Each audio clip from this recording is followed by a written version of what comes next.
For today's video mga boss, may dumating na tropa na magpapakalkal ng panggilid. Stock pulley at drive face. Kakalkalin natin yung ramp ball niyan, tapos i-degree. Ayan, inumpisan ko na munang kalkalin yung ramp ball niya. Dito, natapos ko nang kalkalin yung sa pulley. Sinukat ko muna yung stock na degree ng drive face at pulley. At ayan, 14 flat yung degree niya. Tapos, sinalang ko na dyan sa machine yung drive face natin. Uunahin ko na tong drive face na i-degree. Tapos, ito na yung after natin siya ma-reangle.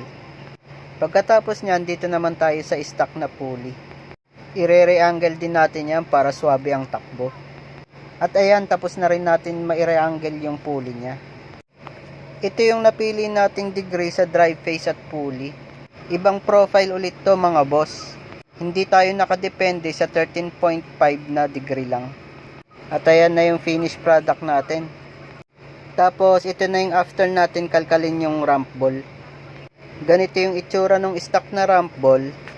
Tapos ito na yung after natin kalkalin yung rampa ng bola.